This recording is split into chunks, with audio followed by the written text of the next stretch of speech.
سلام عليك يا رفيع الشان والدار كل بيت أنت سكاكنه ليس محتاجا إلى سرج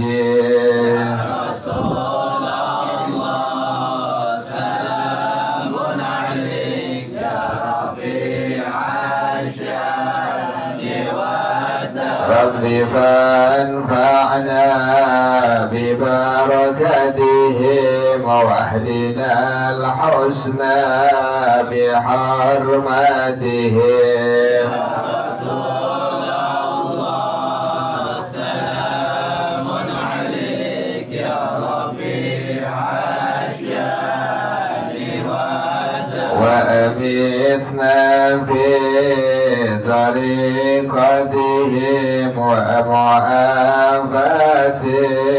من الفتن يا رسول الله سلام عليك يا رفيع الشان والدار اللهم صل وسلم وبارك عليه وعلى آله. Bismillahirrahmanirrahim. Bacaan sekarang sampai kalimat thumma sa'al musannifu ya. Bismillahirrahmanirrahim. Alhamdulillahirabbil alamin wassalatu wassalamu ala asyrafil anbiya'i wal mursalin wa ala alihi wa sahbihi ajma'in. Qala Syekhul Imam wal Mu'allif rahimahullah wa ala man naf'a bihi barakati ulumihi wa bikum fid dharain amin. Qala radhiyallahu ta'ala ankum. Bismillahirrahmanirrahim. Thumma sara'al musannifu fi bayanil khitbati bi kasril kha'i. Kemudian pengarang rahimahullah beliau mulai menjelaskan tentang khitbah. Khitbah itu artinya lamaran ya, pinangan ya. Yang dibilang khitbah itu apa? Iltimasul khatibi minal makhdubati an-nikaha. Orang yang melamar menginginkan dari perempuan yang dilamar akan pernikahan, disebut sebagai khitbah. Belum resmi ya, belum ya. Tapi orang sekarang khitbahnya itu gayanya gaya barat. Orang sekarang khitbahnya gaya apa? Gaya barat. Ala-ala Nasrani, ala-ala Yahudi sekarang. Ada pre-wedding. Oh, apa? Pre-wedding apa? Pre-wedding ya? Pre-wedding. Nah, begitu-gitu tuh kan sekarang tuh. Betul-betul. Foto, pertemuan segala macam disangka dengan khitbah sudah sah, sangka begitu. Boleh jalan bareng, macam-macam sekarang tuh, tuker cincin, yang perempuan nyematin ke jari, yang laki-laki yang melamarnya pakai cincin apa? Emas, gitu-gituan nggak ada. Khitbah ya udah khitbah melamar, sekarang begitu, macam-macam. Jadi orang tua juga nggak ngerti, orang tua juga nggak ngerti orang tuanya. Pada akhirnya ala-ala Nasrani, ala-ala Yahudi diikutin seperti itu. Dia punya kerjaan gaya khitbah seperti itu. Si orang tua yang udah ngaji tahu tidak khitbah seperti ini. Jadi bukan khitbah seperti mereka orang-orang Yahudi Nasrani. Nggak ada pre-wedding tuh, nggak ada pre-wedding. Nah, sekarang kan dipoto, cerat dipajang tuh. Allah, ini kemarin pengalaman tuh berapa orang katanya Allah. Ente orang yang ngaji, yang ngerti, anaknya nggak ngaji, nggak ngerti, nggak ngaji. Orang tua kan harusnya kasih tahu, nggak boleh seperti itu. Ada pre-wedding segala macam.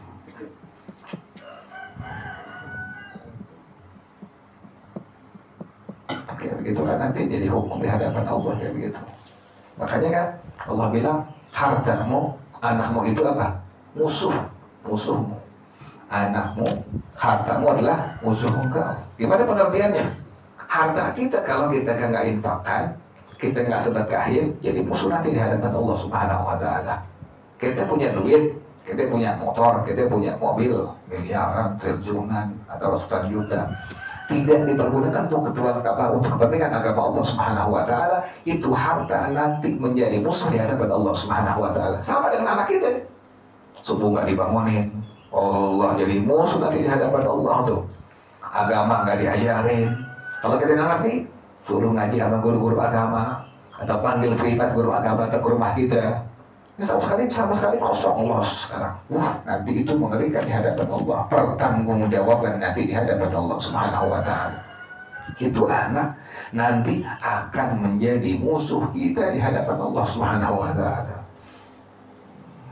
Kan sekarang begitu ya, orang tua anaknya nggak sekolah atau sekolah terlambat, marah nggak? Marah nggak? Marah. Sungguhnya, lo sungguhnya nggak marah tuh anak. Itu orang tua nggak marah. Tapi itu anak, lo terlambat sekolah, ntar guru lo marah.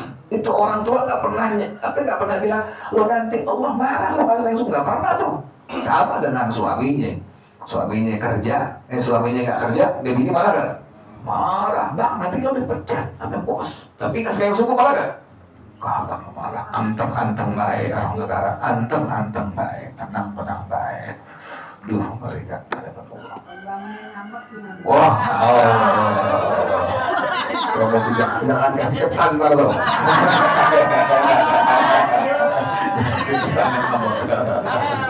Dengan ngambek di dunia nanti di hadapan Allah. Mengerikan. Anda punya orang tua, bukan subuhan, enggak bangun qiyamul lail, ditendang pintu kamar Anda sampai berantakan tuh pintu kamar. Itu bukannya subuh ya, bukannya wajib, tapi yang sunnah tuh. Ditendang sehabis-habis itu ke pintu kamar sampai terlepas engselnya, sampai terbuka dia punya kunci kamarnya tuh. Itu yang sunnah. Kita sekarang anteng baik. Anak kita nggak ngaji, nggak bisa baca Quran, tenang baik. Anak kita nggak ngerti hukum wudu, sholat yang benar, tenang aja, santai aja, hati-hati. Orang tuh seperti itu nanti di hadapan Allah Subhanahu wa Ta'ala. Allah, ini kita bukan hidup di dunia doang gitu ya. Ada kematian, ada akhirat nanti di hadapan Allah, dipertanggungjawabkan semua amal kita di hadapan Allah Subhanahu wa Ta'ala. Jadi kalau suaminya ngambek begitu, ya Allah, bang, udah tua, bang, kaki sebelah udah di menteng pulau, bang. Ngambek. Buat agama nggak ada istilah ngambek. Orang tuh lebih cemburu sekarang dengan urusan dunia. Suaminya bini nggak siapin kopi, marah nggak? Marah. Tapi bini nggak sembahyang, nggak kaji, sama sekali nggak marah, anteng baik. Yang penting bininya layanin dia, urusan makan, urusan ngopi, jalan-jalan, healing ke puncak, Allah, kayak begitu. Bukan nggak boleh healing, bukan, silakan healing, tapi jangan lupa ada kewajiban di hadapan Allah, ada kewajiban Anda di hadapan Allah Subhanahu wa Ta'ala.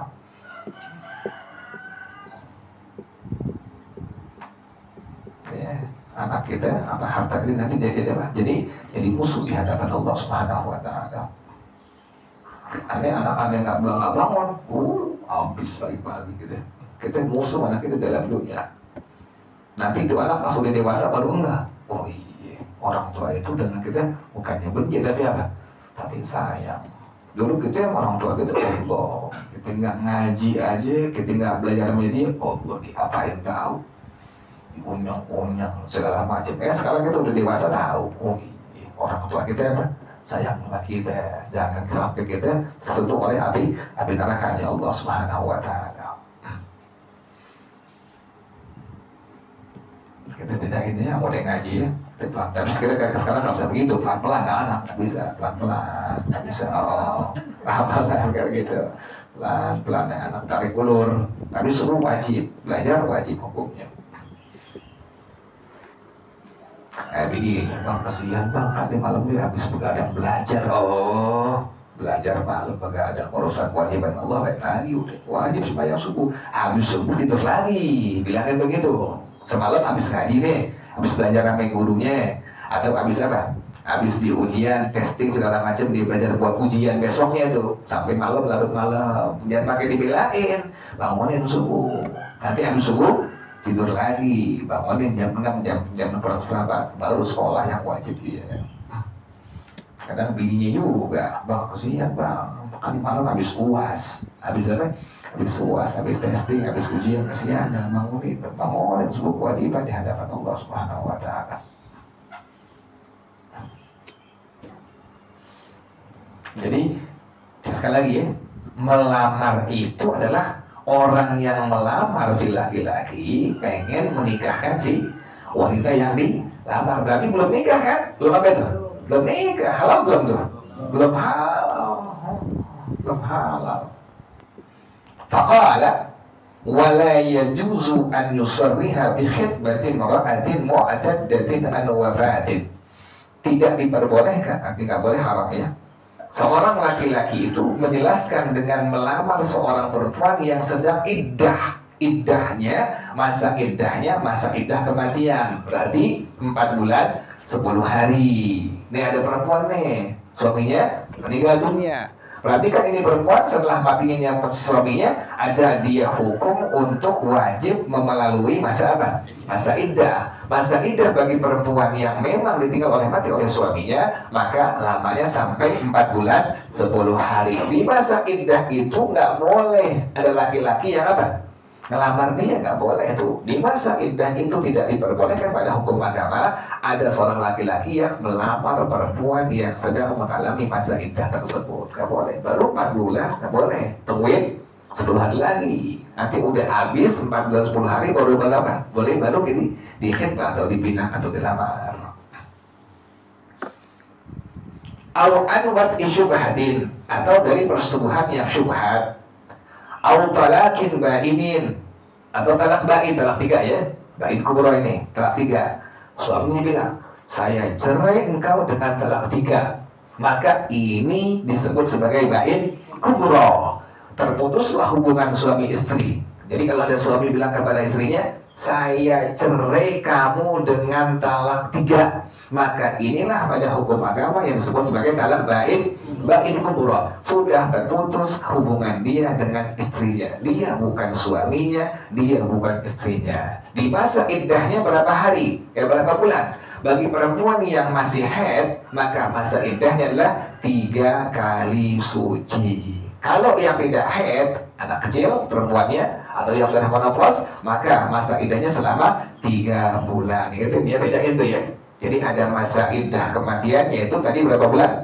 4 bulan 10 hari. Ada masa iddah talak ba'in kubro, yaitu kalau perempuannya masih haid berarti 3 kali suci. Haid, suci, haid, suci, haid, suci. Nah itu demikian. Atau suci, haid, suci, haid, suci, haid. Pada setelah haid yang ketiga, suci, haid. Kemudian suci lagi, haid. Kemudian suci lagi, haid. Habis haid yang ketiga, maka selesailah masa iddah perempuan yang masih haid tadi. Tapi kalau yang menopause adalah masa iddahnya selama 3 bulan. Dan talak ba'in kubro demikian. Setelah talak ba'in, si suami tidak boleh kembali lagi kepada si istri. Kalau pengen balik, wajib ada muhallil. Siapa muhallil ini? Seorang laki-laki yang menyelingi pernikahan antara dia dengan si mantan istrinya. Si A dengan si B nih, cerai. Lakinya bilang, saya cerai engkau dengan talak 3. Berarti ba'in apa tuh? Ba'in kubro. Terputus hubungan suami istri. Si lakinya setelah masa iddah si bininya, tadi berapa bulan tuh? 3 bulan atau tadi 3 kali suci. Maka tidak boleh kembali ke istrinya kecuali istrinya sudah apa tadi? Sudah nikah. Bukan nikah lagi, bukan. Sudah nikah dengan laki-laki lain. Udah nikah dengan laki-laki lain, seperti muhallil ya. Kemudian disetubuhin, kemudian baru diapain?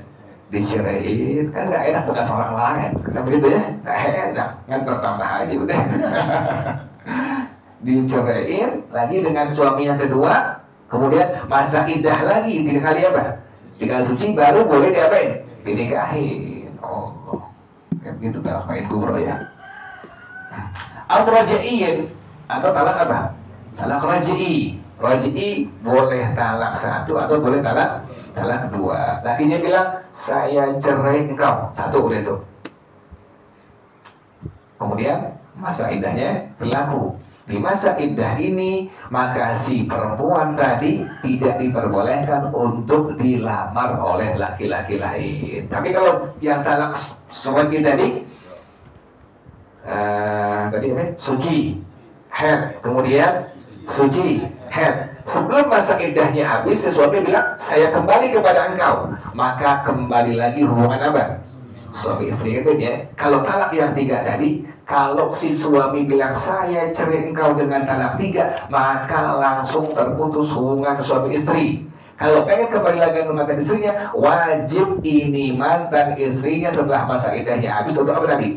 Untuk nikah dengan laki-laki yang lain, untuk nikahin, kemudian disyaraiin, kemudian masa iddahnya lagi, baru si mantan suaminya boleh nikahin mantan istrinya. Tapi kalau talak raj'i, artinya talak 1, talak 2, lakinya bilang, saya cerai kamu, maka si istri setelah suami bilang tadi melalui masa iddahnya sama. Kalau dia masih haid maka berarti berapa tuh? 3 kali.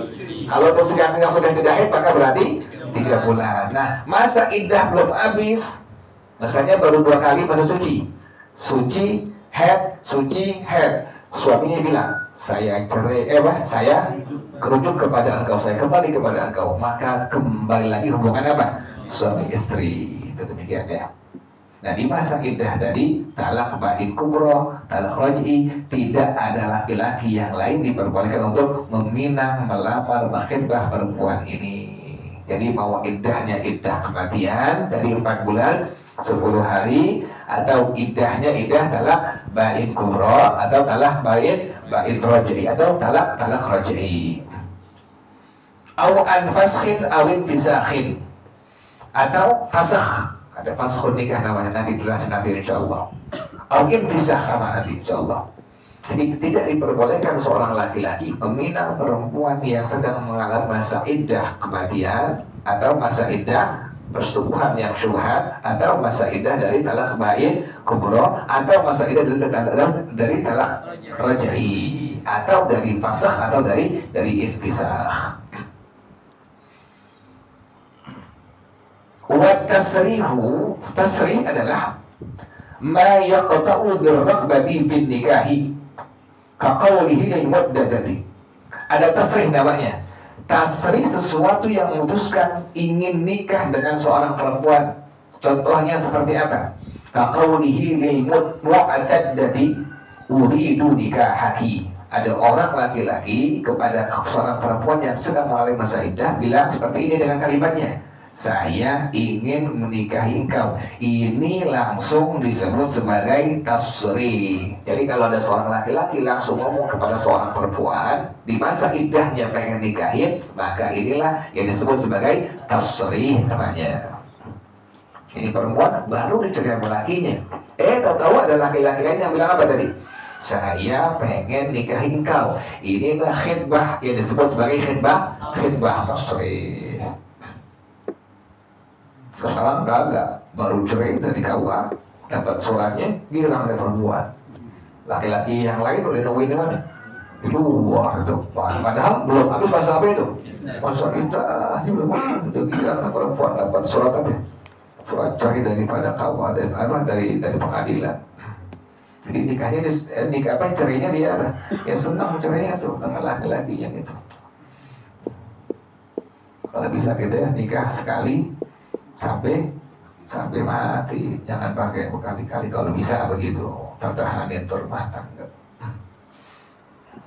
Ingat masa susah dulu ya, kalau udah nikah ya, jangan belagu lagi, baru kayak dikit sudah kawin lagi. Ini yang pertama disyaratin. Jangan kan laki ya, dia kan laki, artinya kan laki kan gaya gitu ya, baru punya motor ini apa namanya? Motor NMAX. Udah mau kawin lah. Gimana punya Pajero? Kawin. Belaga. Lagi kan kita kan sebab doa bini kita, doa anak kita. Allah kasih apa? Kita punya kehidupan dunia naik dikit. Dari nggak punya sendok, Jadi nggak punya tempat piring, punya tempat piring. Nggak punya piring terus meningkat tuh, beli motor mampu terus sampai pada akhirnya melimpah ruah harganya, bukan buat orang lain. Anda makanya suka sering bilang laki-laki yang kurang akal, laki-laki itu kurang akal. Kenapa dia kurang akal? Karena dia susah dengan istrinya dari awal, senang dengan siapa? Dengan perempuan lain. Ada yang lagi nyesel mulai sekarang. Orang pernah kata senang susahnya dengan bininya dari awal susah, pas udah senangnya dengan perempuan lain, dia pilih perempuan lain. Itu baju itu, itu baju itu luar biasa. Tapi nggak semua baju ya. Nggak semua, insya Allah. Kalau yang di hatinya ada agama, ada syariat, dipertimbangin ya Allah. Nanti dosa di hadapan Allah kalau nggak adil. Dosa kita zalim dengan seorang manusia, dengan istri kita zalim nggak boleh. Nanti di hari kiamat tuh laki-laki yang bininya lebih dari satu, kalau ente lihat laki-laki yang semper, tahu nggak semper? Tahu nggak semper deh? Semper ininya sebelah tangannya apa? Nah, yang soal itu miring itu berarti dia punya bini lebih dari satu, tapi nggak adil tuh laki-laki seperti itu. Contoh misalnya urusan ini urusan waktu hari. Ada orang laki-laki punya bini 2, 3 hari di bini yang pertama, 3 hari di bini yang kedua, sehari nggak berkemana-mana, di rahim aja udah. Itu sehari berkemana-mana, agama ngatur begitu. 3 hari di bini tua, 3 hari di bini, sehari nggak berkemana-mana, nggak boleh ke yang tua, nggak boleh ke yang muda, di rahim aja ngepelnya apa.